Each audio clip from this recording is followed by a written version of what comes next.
师和同学们还有什么补充和问题吗？哇，我们居然已经快到3点。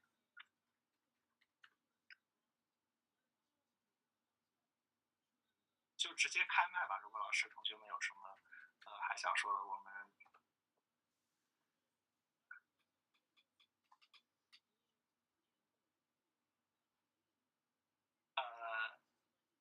那要是没有什么的话，因为我们下面的正式的讲座可能3点就开始，老师们也可以再休息一下，然后我们3点就正式的待会儿主讲人上来，我们就准备开始。还是非常非常感谢几位老师非常专业的点评，我觉得是虽然我是读了这个书，但是在大家的提醒之下，还是发现了很多很多新的点，然后也希望之后还能继续就相关的话题，然后再跟各位老师交流。感谢。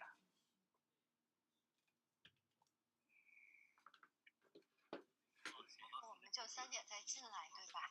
对，对，您这儿就现在可以，比如观察视频3点，我们就还在这个会议室，就正好我们就用了讲座的这个会议室做简单的这个交流。谢谢，待会儿见。好，一会儿见。有机会再给大家咱们多交流。好，谢谢张老师，谢谢张老师，最后线下见。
Hi, Blaine. Can you hear me? Yes. Good morning. Or afternoon. Good morning. Good morning to you. Are you at home? I'm at home. Wow. Nice. It was a little. We just finished. Yes, go ahead. we just finished a very intensive roundtable around your first book. Wow, okay. It's very inspiring. And looking I forward hope to you your found it lecture. useful. Of course, very much. Well, I was inspired to write that book by Amir Khusro, who has that story of Adam descending down to earth and landing in his paradise in India. Actually, our discussant, you may meet her later, Professor Zhang Jiamei, her master dissertation is also on Amir Khusro. Oh, really? Yeah. That's amazing. We have a graduate student here now who's working on Khusro's letters. So he wrote a book which is a compilation of different kinds of writings in different styles. It's a kind of stylistic manual in which he demonstrates how to write different kinds of literature in different kinds of style, particularly letters, like in the context of the court. And so he's working on that project. So I'd be very much interested to hear about her work on Amir Khusro. That's fascinating. By the way, we were just discussing how do you view like the writing of Amir Khusro or Ziauddin Barani? They have been portrayed as historian, and of course Barani thought himself a historian, but the text is quite different from our understanding of history. And I was just wondering if your research actually reminds us the possible fault of earlier Orientalist and colonial historiography on Delhi Sultanate and Mughal period. Yeah, I mean, if one looks at the Muslim world in Arabic and in Persian, I mean, the tradition of history writing is quite old, and in some ways is similar. So I think to the way we still write history today, and they were attentive to trying to be, let's say, what modern historians would try to be, to be authentic to the truth, to try to base one's history in sources, but at the same time, historians, they saw, well, what is the ultimate purpose of history? And it's to teach us something about the past. Now, of course, any society, any community, any individual is going to have their own perspective on what they want this story to say. What meanings can we draw out of it? How can we read this history? And then what does it mean to us as a people living in the present? How are we impacted by our knowledge of that history, or how has that history led to where we are today? And Amir Khusro was much more fanciful. I mean, he wasn't as concerned with the details of history. He was more interested in the story side. But someone like Barani was very much interested in, I think, what many modern historians would think, but he also had this role in the court as an advisor, and he saw the purpose of the historian was to teach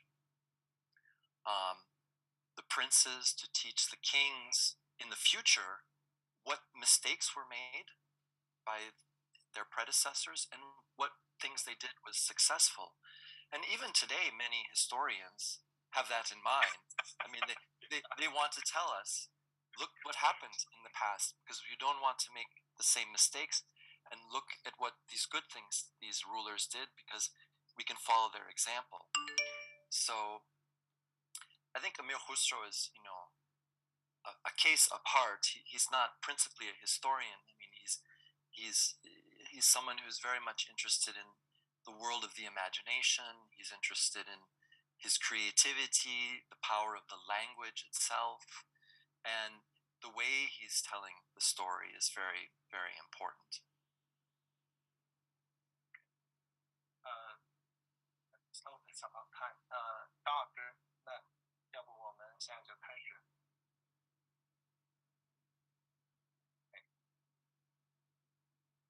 She came up once.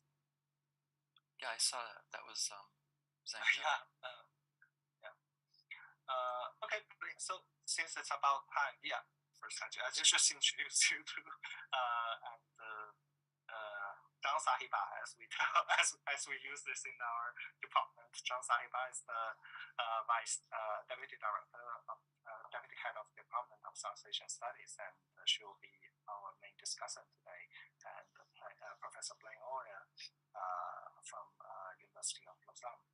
So since it's already 3 o'clock, so shall we start? Yeah. Okay. I'll just make a brief introduction and welcome our audience. Welcome you all to our lecture series delivered by Professor Blaine Oyer. Before we start this lecture, I will briefly introduce Professor Oyer. Professor Oyer is a professor and historian of Islam in South Asia at the University of Lausanne. He is the author of In the Mirror of Persian Kings, The Origin of Perso-Islamic Courts and Empires in India, co-editor of Encountering Buddhism Islam in Medieval Central and South Asia, and author of Symbols of Authority in Medieval Islam, History, Religion, and Muslim Legitimacy in the Delhi Sultanate. He served as editor for the Journal of Royal Asiatic Society, Edité Asiatique, and the book series Perspectives on Islamic South Asia and Words of Islam. And we are very honored to have Professor Oyer with us for three lectures as a series, and today is our first lecture of the series. The title of the lecture is The History of Islamic India, in which Professor Oyer will give us a general picture of the idea of all the three lectures, and which focus on especially Delhi Sultanate. So now let's welcome Professor Oyer to deliver his lecture. Yes. So thank you very much. It is an honor for me to join you here today. Would have been also very nice to see you in person.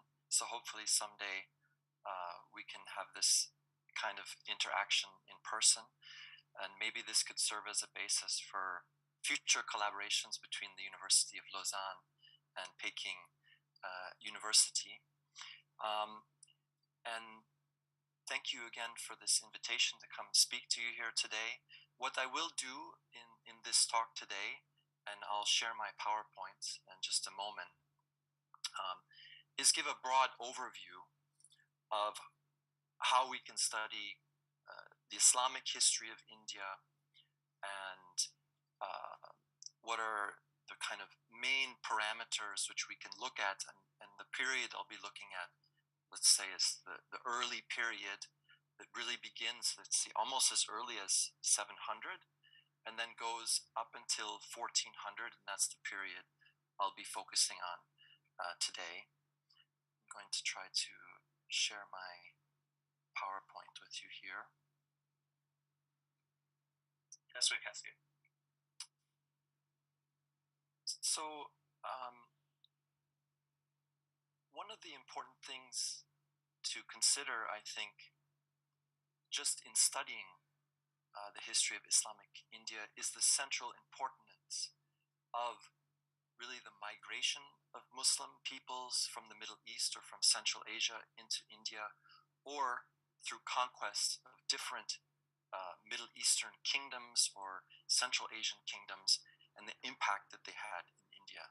And if we think about particularly the Middle East and India or South Asia of this time, after the birth of Islam and the life of the prophets, and then the first caliphs and the Umayyad dynasty, probably the impact and the largest historical change in India and in the Middle East, in the entire Middle East, is the development of Muslim communities in South Asia.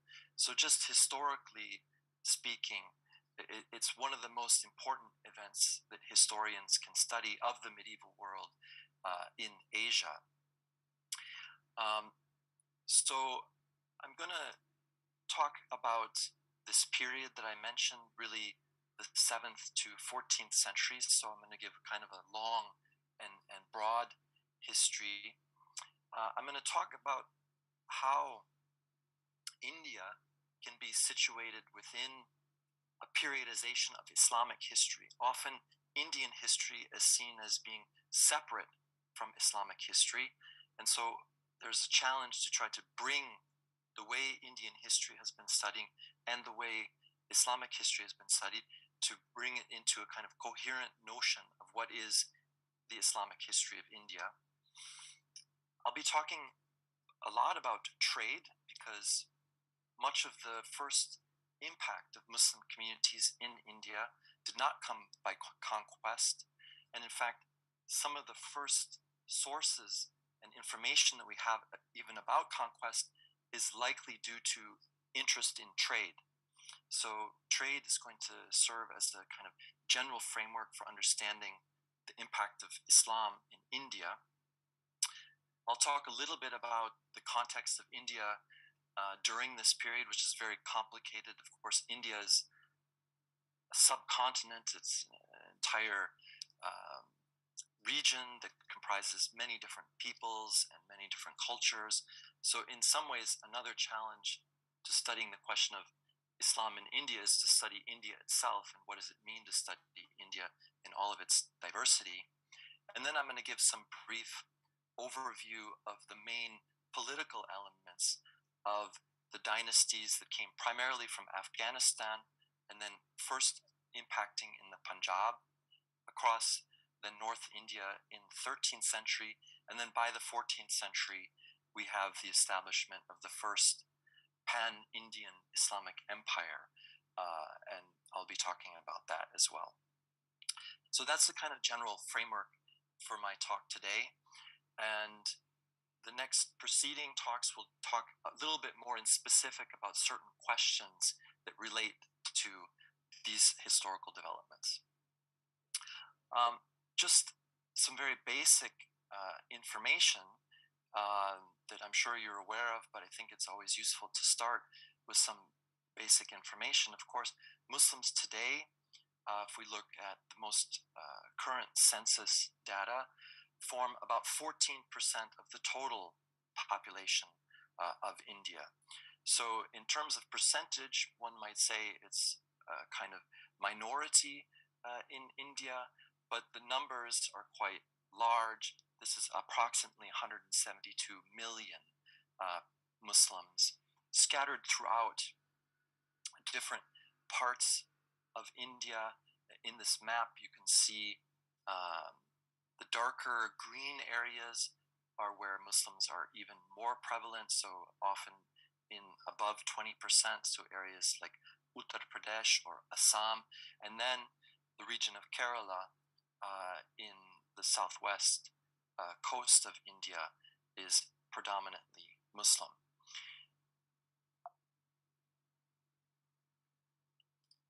And if we think of this in kind of a more fanciful fashion, here is an artist who drew a map of the world, but only thinking about the demographics of Muslims globally. So what would the world look like if we just map the world in terms of the percentage of Muslims around the world? And we can see, the Americas, North America and South America are quite thin in terms of their Muslim population, whereas places like North Africa are quite dominant in terms of the Muslim population, or in blue we see Turkey. But then if we look at South Asia, which would include Pakistan, India, and Bangladesh, we have approximately 520 million people who are Muslim. So really, in terms of the global picture, South Asia is really one of the most important places in terms of population for Muslims, and historically for populations of Muslims globally speaking. So this is just another way to think about the importance and impact of Muslim communities in South Asia. And as I mentioned, India, of course, is connected globally. We can't think of India as an isolated place, but India is a place that's quite connected, particularly through trade through the Indian Ocean. What we know about early Muslim communities in India is really through migration and trade through the Indian Ocean world. That's particularly one route. And then, of course, we have the northern routes through Central Asia and Afghanistan that connect the Middle East all the way to China through the Silk Route that really connect these regions in very, very intimate ways for very, very many centuries. So India is not isolated, but has always been connected across Asia through the Indian Ocean and through the northern trading routes. So I'm going to talk a little bit about how to think about Islamic history and the periodization of Islamic history. This is a large overview, and just to see how this history fits into the history of India. And in general, I think we can separate Islamic history into 6 major periods. The first Islamic period, which is defined by the early Muslim community, the classical period, which is around the Abbasid Caliphate, and then things really begin to change quite dramatically and become much more globalized, more internationalized in the 10th century, in the early medieval period. In the late medieval period, which is a period that will interest us, particularly concerning India, because we have the birth of these 3 great sultanates, the Ottoman, the Mamluk, and the Delhi Sultanate in the 13th century. And that kind of pattern that's established in this period really continues, but with other dynastic formations across the pre-modern period, 1500 to 1800, with the Ottomans, the Safavids, and the Mughals.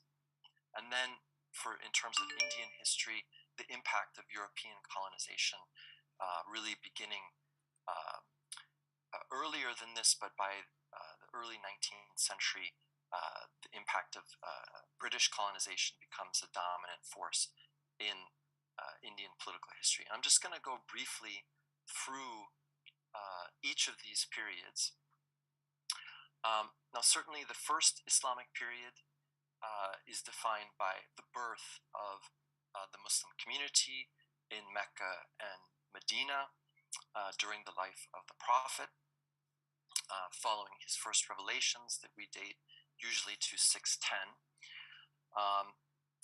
And it's really this impact of this birth of this first Muslim community that's one of the largest events of what some people term the late antique world. So it's an era of the late antique world in the Levant and in the Middle East, and kind of the beginnings of, according to other historians, the beginnings of the medieval period.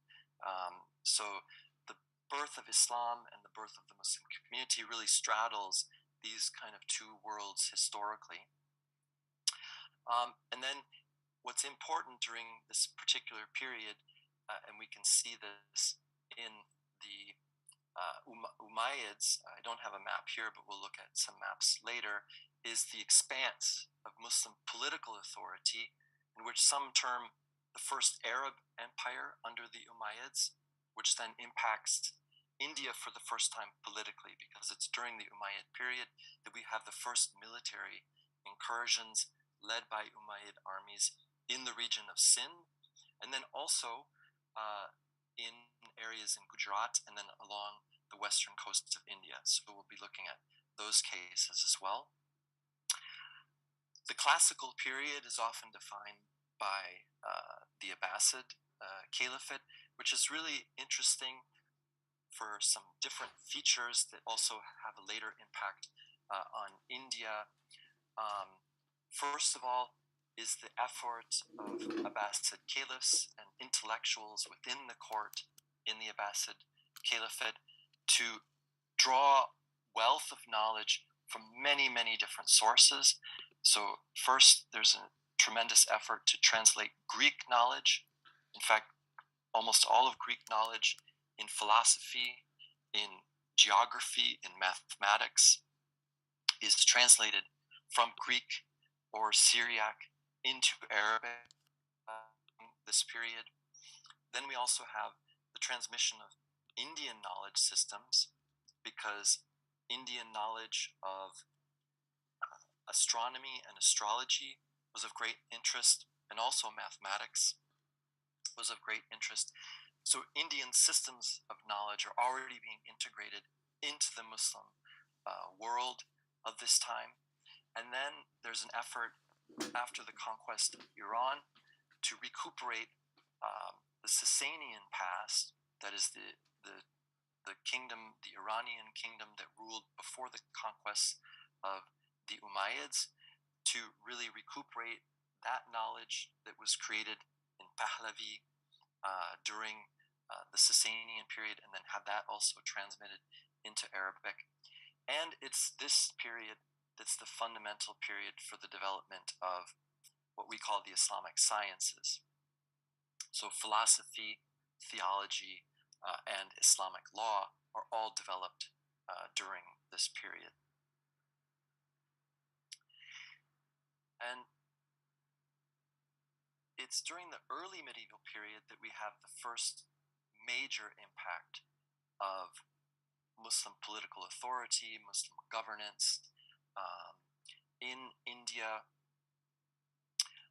And it's also during this period that we see the formation of an international Sunni order. So the main political powers of the day have a Sunni orientation, and this is what we will see in India, that predominantly the largest kingdoms and empires in India were Sunni in orientation, although we also have Shia-oriented kingdoms in the north and in the south in India in later periods. And it's during this period that we also have the kind of what some people call the Persian Renaissance, because after the conquest of Iran, Arabic became the dominant lands in the Iranian world until this period. And it's beginning in the late 10th century and the early 11th century that Persian, the new Persian, is born, which was an oral language that is now translated into a court and literary language. We have the Shahnameh for the first time, the Book of Kings of Firdausi, which is created in relation to the Ghaznavid court that we'll be talking about. So this is a major impact across the Muslim world, is the usage of Persian and the birth of Persian kingship. And that's what I'll be talking about in the second lecture in more detail. By the late medieval period, and this is a period that is very important in terms of the birth of these three great sultanates, the Ottoman, the Mamluk, and the Delhi Sultanate, but it is also extremely important for the Mongol conquests that impact South Asia, particularly in the region of Punjab, certainly in Afghanistan. And it's really the Delhi Sultans who defend India against Mongol incursions in India during this period. And in a way, the Mongol conquests are part of the success of the Indian kings, or the Indian Muslim kings of this period, because they are forced in many ways to defend themselves against the very serious threat of the Mongol rulers during this time. So we have this very important impact of this political challenge that's arisen, created by Mongol conquests, that impact Afghanistan in the early 13th century, and then across the 13th and 14th century in Punjab, and Mongols arrive all the way up to the gates of Delhi during this time. And all the Delhi Sultanate rulers, to one, defending their kingdom against these Mongol conquests. Then we have a kind of continuation of the same kind of pattern of the Iranian, Indian, and let's say Turkish worlds being predominant, but with these new dynasties in the pre-modern or the early modern period, beginning around 1500. So we have the birth of the Ottoman, or the continuation of the Ottoman Empire in Turkey, but the birth of the Safavids in Iran, and then, of course, one of the most famous dynasties of India, the Mughals, in 1526, with Babur's conquest of Delhi. And then finally, one of the greatest impacts across the Muslim world, but which of course had a tremendous impact on Indian history, was the British colonization, or the British Raj, that ruled in India across various regions.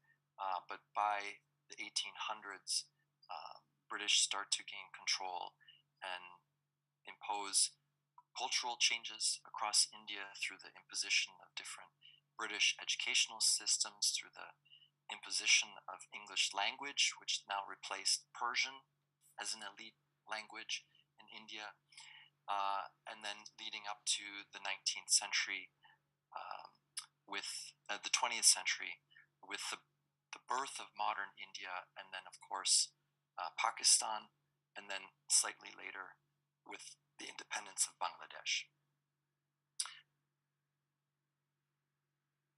Now I see there may be some questions. If there are questions in the discussion, or if you'd like me to respond to anything, just let me know on the way, and I can be happy to answer any questions. Now, to understand the earliest history of the present systems in India, we have to look beyond history itself and look at things that are treading on legend.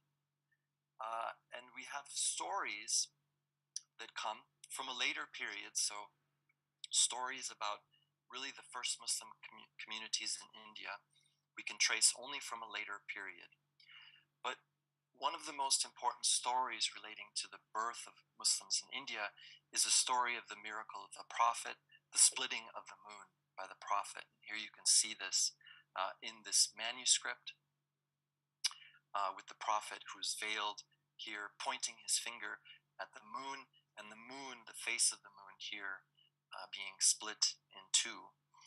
This is vaguely referred to, or this event is vaguely referred to in the Quran, Quran 54:1, in which it says, "The hour is approaching and the moon has split." And Muslim commentators have related this story to an event in the life of the Prophet during the early prophetic career, when he's questioned by the people of Mecca as to the truth of his message, as to the truth of his revelation, and he performs this miracle by splitting the moon with his finger. Now, some have hypothesized that this was perhaps an eclipse, and maybe the Prophet had some knowledge of an eclipse, and he was able to show the eclipse, and people attributed a miracle to the Prophet because of this eclipse. But as eclipses, of course, if they're visible in one part of the world, they're also visible in other parts of the world. And there's a story that the king in South India, along the Kerala coast, in a kingdom in the south, I think I may have a map here. Yes, I do. This king in the south of India, he witnessed this splitting of the moon, and he was curious as to the origins of the splitting of the moon. And there were Arab traders already living in his kingdom, community community of Arab traders around him communicated him the fact that there's a prophet in Mecca who's bringing a new message, who's bringing a new religion, and that he is the one who performed this miracle. So this Indian king leaves his kingdom and travels to Mecca to meet with the prophet and converts to Islam, and then returns to his kingdom. He dies. He dies before he arrives, but his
in South Asia is the region of Gujarat.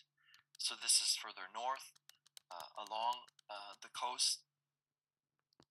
And in Gujarat, we have stories that date to at least the early 10th century. I have to go back here, sorry. Stories that date to at least the early 10th century that Muslims were living under Hindu kings in the region of Gujarat. So the great Arab historian and geographer al-Masudi visited the city of Kambat in the coast of Gujarat, and there he found Muslims living underneath the Chalukya ruler or a governor of this region during this particular time, and that they formed a kind of trading community in this region, and then they had representatives in the Hindu court of Gujarat at this time. So this precedes the periods of conquest that I'll be talking about later. And it's also during this time that we have records of letters testifying to the Ismaili missionaries that were sent from the Fatimid Caliph al-Mustansir bil-Allah to the region of Gujarat, at least from 1083. So we know that Ismaili missionaries were already being active in the region of Gujarat during this particular time.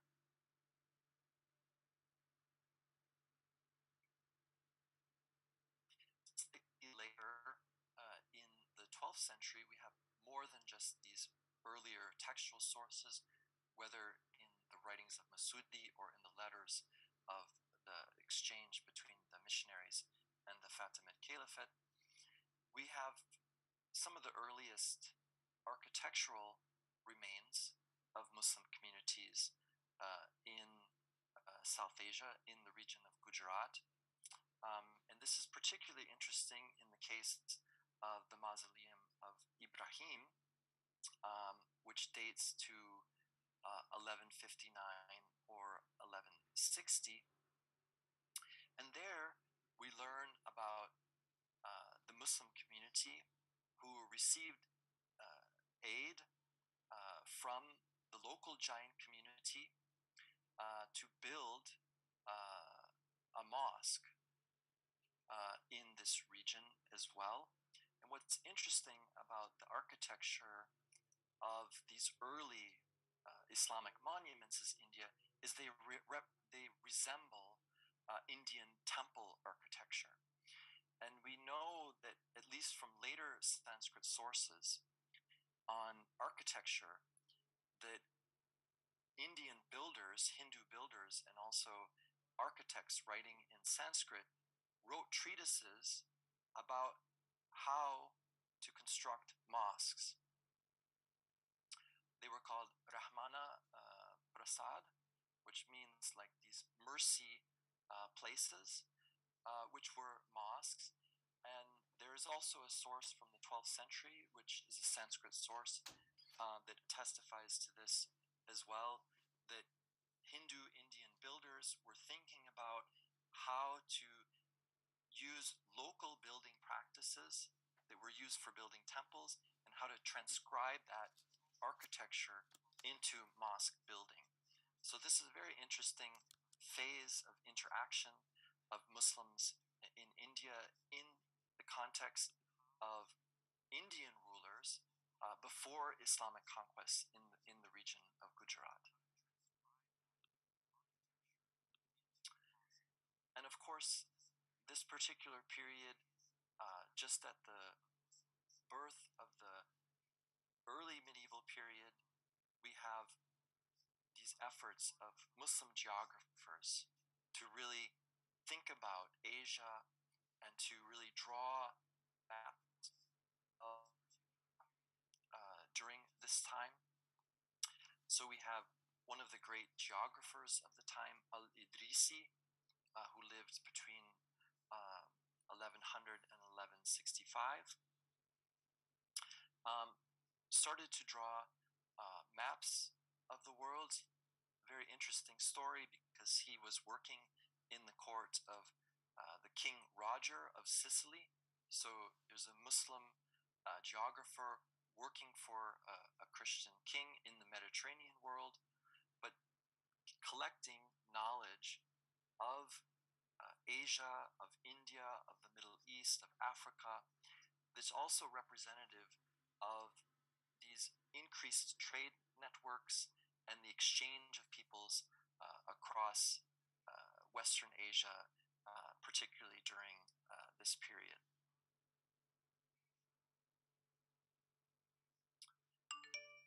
So if we move into the 13th century, we have even the continuation of these Muslim communities, and further proof to the trading nature of these Muslim communities. So in the region, again, in the region of Gujarat, in the town of Junagadh, which is close to the coast, we have this mosque, which is known as the Mosque of Al-Iraji. And this was built, we know, by inscriptions that are located at the mosque. The inscriptions show that the money used to build was given by an Iranian who was a ship owner and a shipbuilder, whose name was Abu al-Qasim bin Ali al-Iraji. And so that's testimony to the use of trading wealth to build and establish mosques in the region of Gujarat at this time, which is again still under Hindu or Jain rule. And that this town of Junagadh served as a starting point for pilgrims bound to Mecca. So we know that pilgrims from the region of Gujarat during the 13th century were also returning to Mecca, which means kind of intellectual exchange, kind of cultural exchange, and then bringing those experiences back from their travels and bringing them back to India, particularly here in the region of Gujarat. And again, architecturally speaking, in architectural features of this mosque, we see the architectural features of Hindu temple architecture. So there's an adaptation and an adoption of local practices, local customs in the religious practices of Muslims in the Gujarat region across these centuries.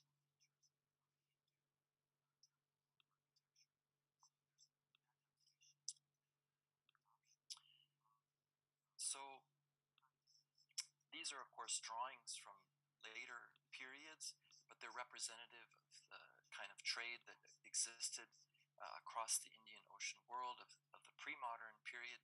These are images of what is known as the Arab dhow, which is the typical ship that was used.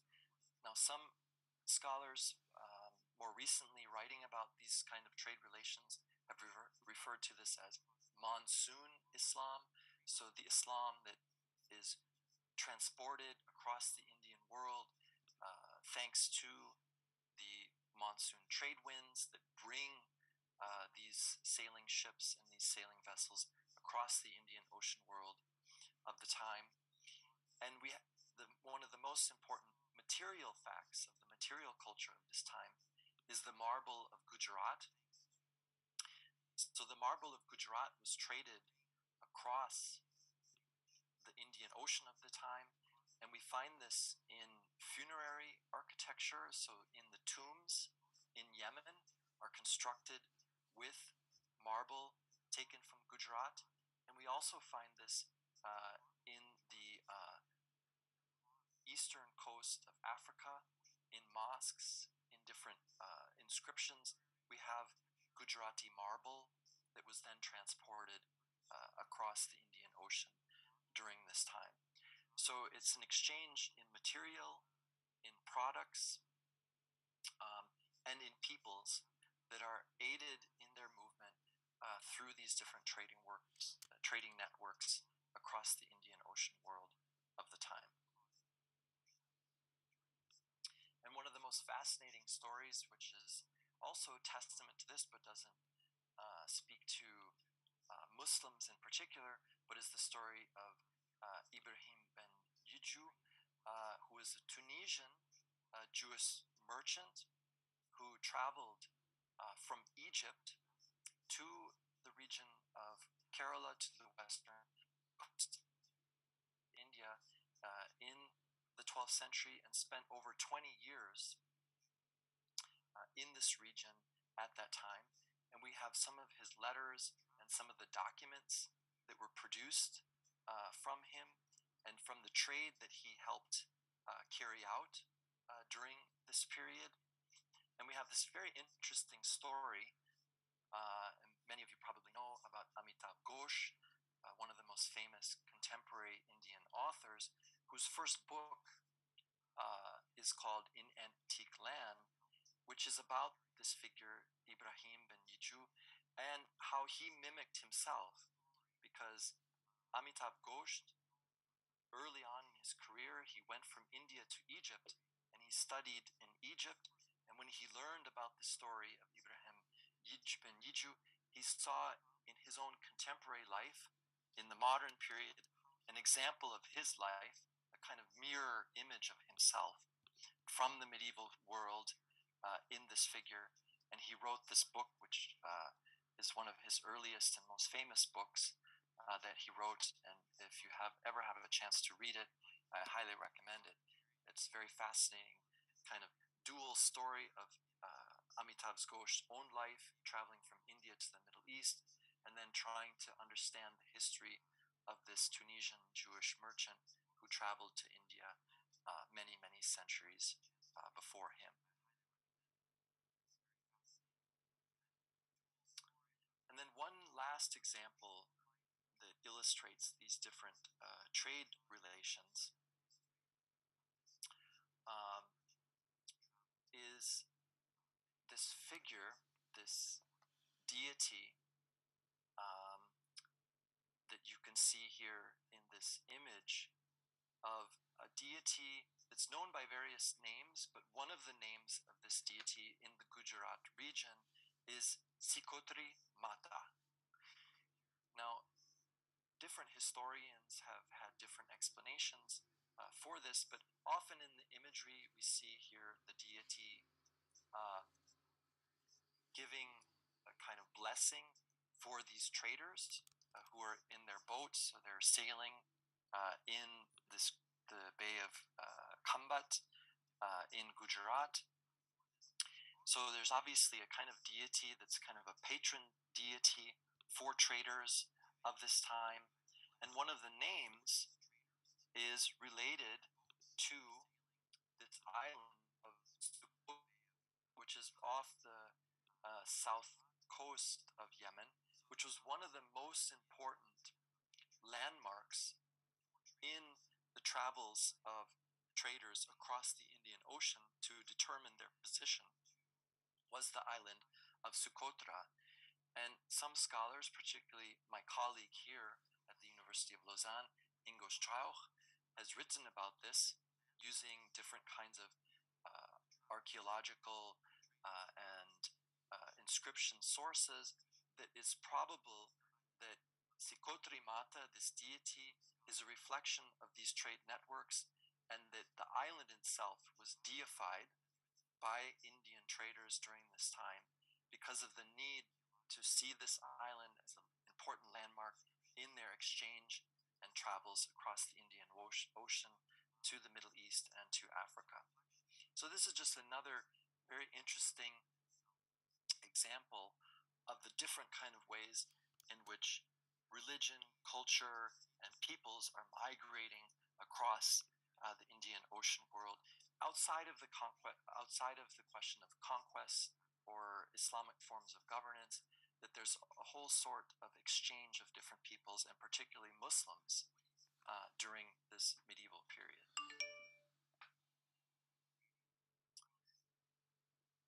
So let me just talk a little bit briefly about the situation in India of the time, which is quite complex. So I'll just give a very general framework for thinking about India of the time, and this might help us also understand politically the evolution of Indian Muslim kingdoms in a slightly later period.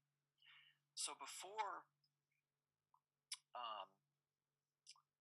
the major Islamic conquests, whether they begin with the Umayyads in the region of Sindh, or then later with the Ghaznavids, which touched principally Afghanistan and Punjab,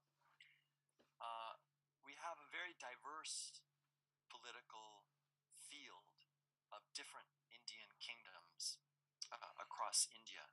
Now, in earlier periods, before the period which we're talking about principally today, was 700 and the birth of Islam, we had large Indian empires that did rule across India, like the Gupta Empire, for instance, which was one of the most important centralizing political systems in India prior to the birth of Islam.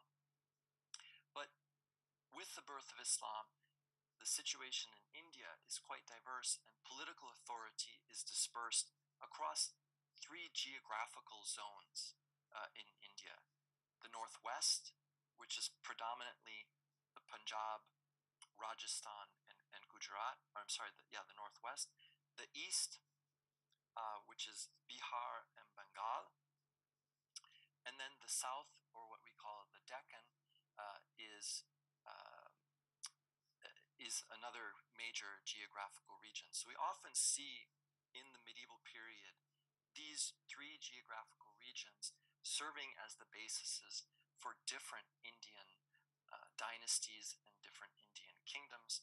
So in the earliest period that we're talking about, we have the Gurujara Pratiharas in the region of Rajasthan and parts of Gujarat and the Punjab. We have the Palas of Bengal and Bihar, and the Rashtrakutas in the south. What's very interesting about these relationships is they also reflect relationships with the Middle East, because we know that particularly the Rashtrakutas had good trading relations with the Arabs during the early part of their reign.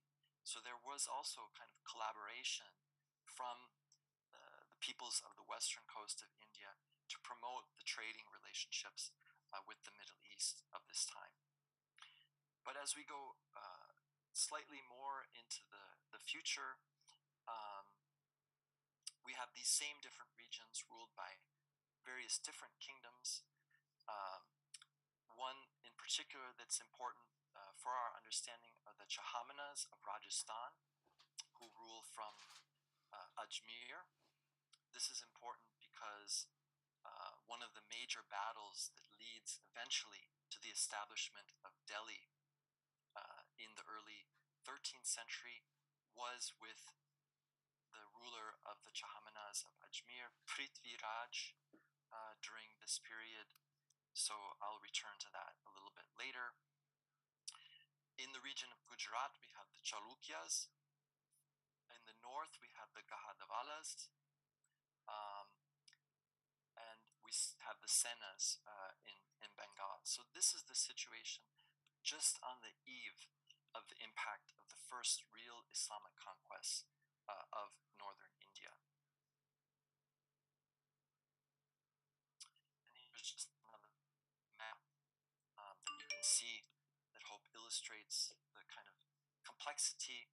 And again, thinking of India as really almost an entire continent into itself, very much split up into these different regions. And one of the large historical questions that historians have to ask themselves, and I think we don't really have a good answer to this question, is in what way did Islam and Muslim governance, and particularly the sultans of Delhi, play in creating India as a place?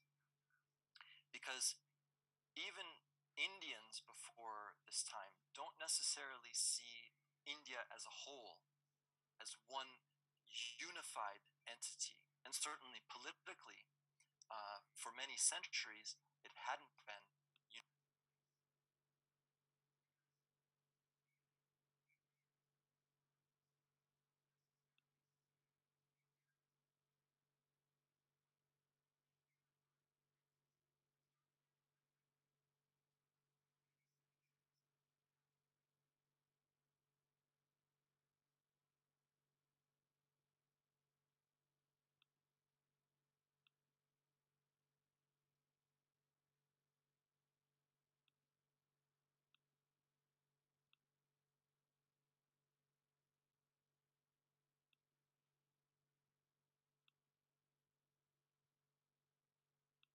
so that's a question that we can leave open for discussion.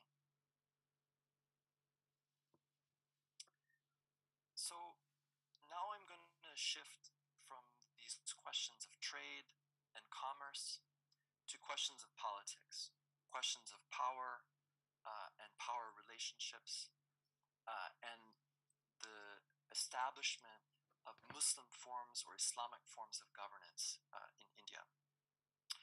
And this is very interesting because we can't quite completely step away from the question of trade, because what we know about the first military incursions of Arab-led armies or Muslim-led armies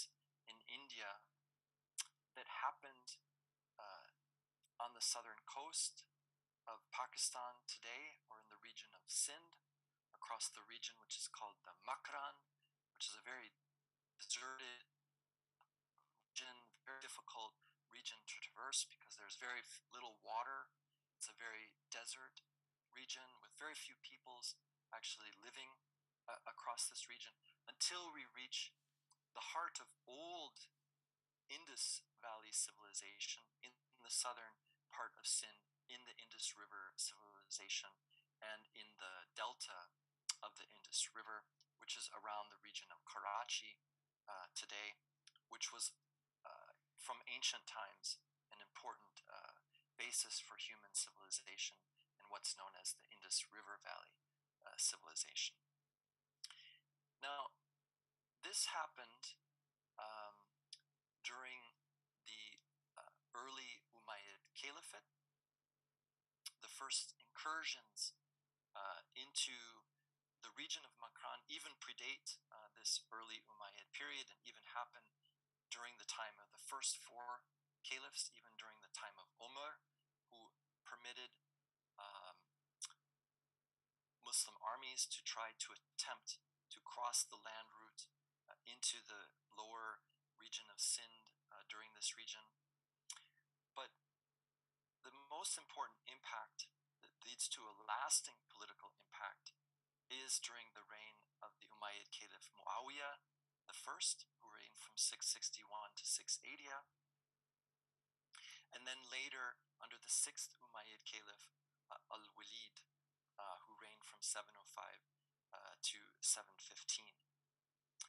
Now, it's particularly during this rule of this later caliph, and here we can see the trajectory in this map of the military expedition that happened around 710 or 711.